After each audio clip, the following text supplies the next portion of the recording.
Been stuck in traffic for 8 hours now. If we leave our vehicle, we will die. My wife Lauren is in her car right behind my truck with our 2 cats, but I can't get out and see her. The last guy who got out was shot in the legs and then run over by a tank. The drive was beautiful most of the way, and Lauren and I spent a lot of time on speakerphone with each other. My only complaint was that there was a really bad thunderstorm that lasted for hours, but I thought it would go away and that everything would be fine. Beside our destination, I took a look at the navigation app on my phone, but it didn't show any red areas of heavy delay. It also had some trouble showing my exact location, so I just lit a cigarette and figured it would just be a few minutes. After about 15 minutes, I called Lauren. "How's it going back there?" I asked. In the background, I could hear our cats going nuts. "Not great," said Lauren. "Do you hear Hanky and Hattie howling? They started up as soon as the traffic began." "What's going on?" "Must be an accident that just happened. My phone usually gives me a heads up if there's planned construction or something." I heard one of the cats hiss while the other one yelled. "I'm so tired," said Lauren.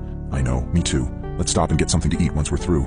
"All right, love you," I responded. "Sorry about the cats, love you," said Lauren. I hung up and tried to get something on the radio. Upon turning it on, I heard some kind of distorted robotic voice reading off a list of numbers and random words strung together across the whole radio band. I couldn't take it, so I shut it off. I picked my phone back up and went to check Twitter. All I got was the one Google dinosaur game that came up whenever there was no internet. Strange, since I'd had signal throughout the rest of the trip.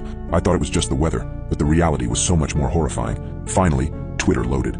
After a half hour had passed, I started to get antsy, and so did everyone else. People were sticking their heads out the window to try to see what was going on, but it was no use. The line of cars seemed endless. A few people got out of their vehicles to try to get a better look. I got out too and started walking to Lauren's car. When I was halfway there, a voice cut into the air. It sounded like someone shouting through a bullhorn.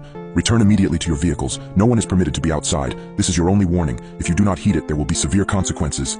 "What the F is going on?" some guy shouted in a thick Boston accent. He was standing a few car lengths in front of me. An instant later, he was down on the ground, not moving. I didn't see what happened exactly, but that was enough to make me hustle back to my truck. I tried calling Lauren again. When she answered, all that I could hear were broken flashes of the cat screaming, and Lauren sounding scared and begging to know what was happening. "I don't know," I said, not sure that she could hear it. "Maybe they're searching for a criminal or something. I don't know." Then we were disconnected. A minute later, an ambulance was wailing its way down the right-hand shoulder. It stopped just past my truck, and 2 EMTs jumped out of the back. They closed the doors behind them, but I saw that there was somebody else in there. Somebody dressed in riot gear, holding a big gun. The EMTs dragged the guy with the Boston accent by the arms over to the ambulance. They opened the doors and sort of tossed him in, and then followed behind.